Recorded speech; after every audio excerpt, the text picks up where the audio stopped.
সৃষ্টিকৰ প্ৰভু হে মহেশ্বৰ, আমি আজি সকলোৱে মহান উদ্দেশ্য আগত ৰাখি হৈছোঁ একত্ৰিত। প্ৰভু এই উদ্দেশ্য হৈছে পৃথিৱীত সৃষ্টিৰ পাতনি মেলা।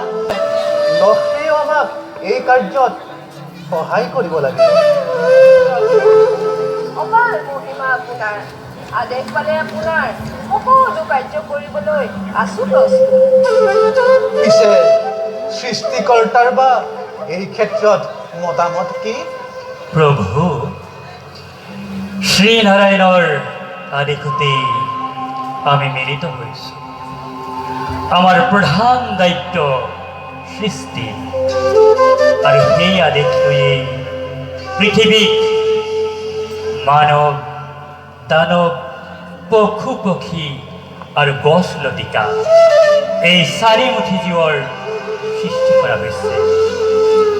কিন্তু প্ৰভু সুযোগ বুজি মানৱ আৰু দানৱবিলাকে পৃথিৱী কঁপোৱা হুংকাৰ তুলি নিজকে শ্ৰেষ্ঠ বুলি প্ৰমাণ কৰিব খুজিছে, নহয়নে বাৰু দেৱাৰীদেৱ মহাদেৱ?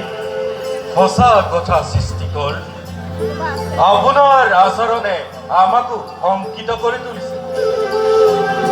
পৃথিৱীৰ সকলো প্ৰাণীৰ ভিতৰত বোধ হয় সমানে বিবেক দান কৰা নহল নেকি বাৰু?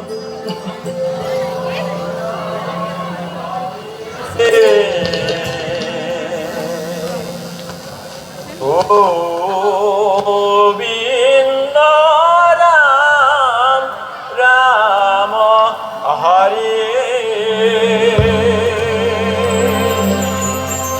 কে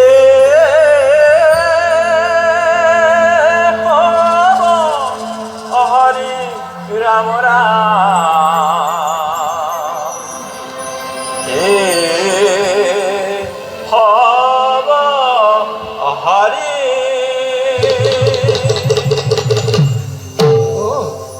বোধহয় দেৱৰ্ষি নাৰদ এইফালে আহিব ধৰিছে। দেৱৰ্ষি প্ৰথমে প্ৰণাম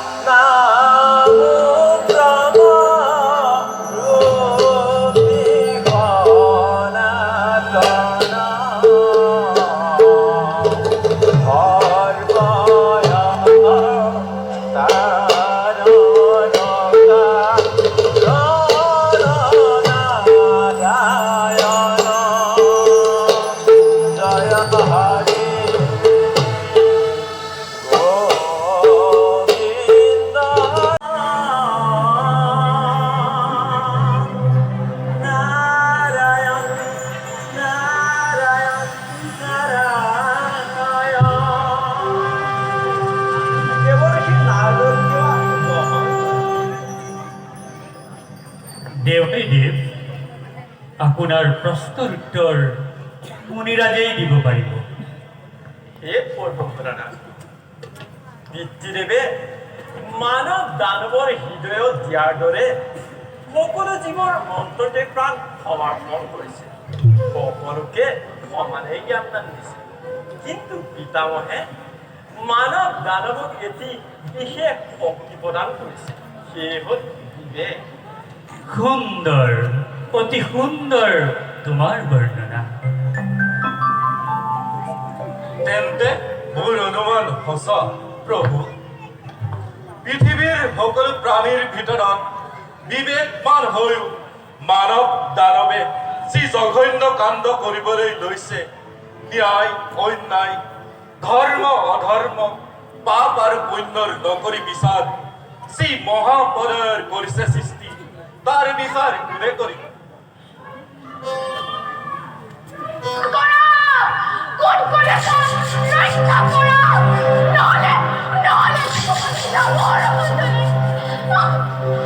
কি হ'ল ভগৱতী? কিয় আজি এনেদৰে কৰিলা প্ৰভে?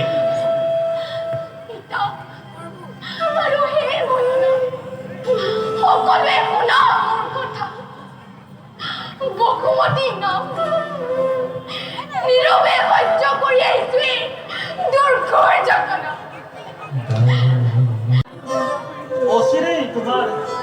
সকলো দুখৰ অৱসান ঘটিব। যোৱা যোৱা এতিয়া তুমি নিজ কৰ্তব্যত অগ্ৰসৰ। ধন্যবাদ সৃষ্টি এৰে মই মাকে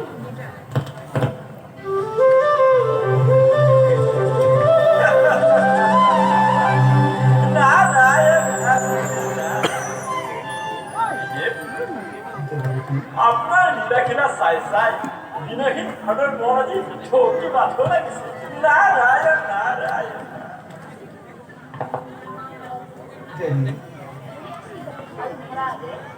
শুনা প্ৰিয়ে, আমাৰ পৰম ভক্ত বসুদেৱ আৰু দৈৱকীক কংসই কৰা অত্যাচাৰ ৰোধ কৰিবৰ বাবে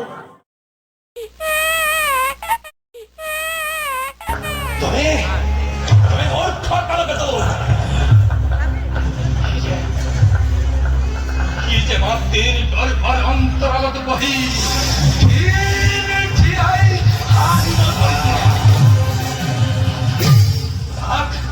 তাক মাতৃৰ গৰ্ভ পানী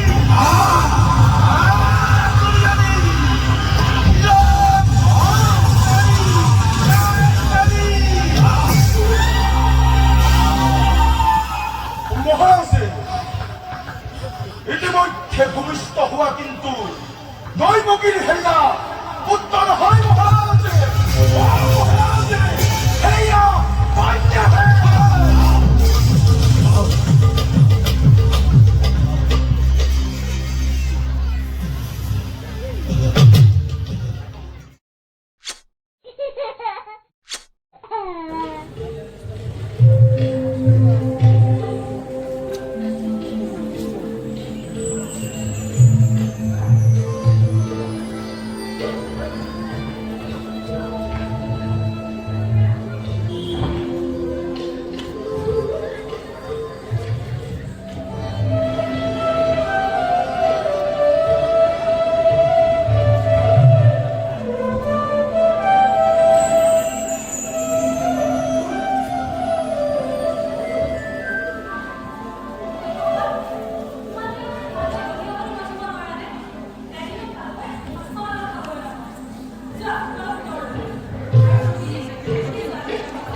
শংকৰদেৱ কলাক্ষেত্ৰৰ ৰংঘৰ বাকৰিত তৃতীয় বাৰ্ষিক শ্ৰী শ্ৰীকৃষ্ণৰ সম্পূৰ্ণ ৰাসলীলাৰ আয়োজন কৰা হয়।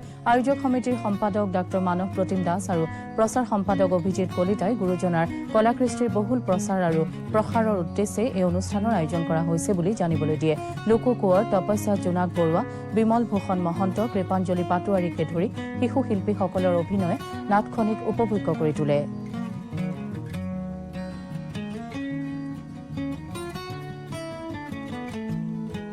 থলুৱা সংস্কৃতি, ধৰ্মীয় ৰীতি নীতি পৰম্পৰাৰে আমি অসমীয়া ল'ৰা হিচাপে অসমীয়া সংস্কৃতিক আগুৱাই নিয়াৰ প্ৰয়াসেৰে আমি বিভিন্ন ধৰণৰ অকল ৰাস অনুষ্ঠান বুলিয়েই নহয়, অসমীয়া সংস্কৃতিৰ বিভিন্ন ধৰণৰ অনুষ্ঠান আমি ৰূপায়িত কৰি আহিছোঁ। তৃতীয় বৰ্ষ আজি শংকৰদেৱ কলাক্ষেত্ৰত ৰাস উৎসৱ উদযাপন কৰিবলৈ লৈছোঁ। আপোনালোকে দেখি পাইছে কণ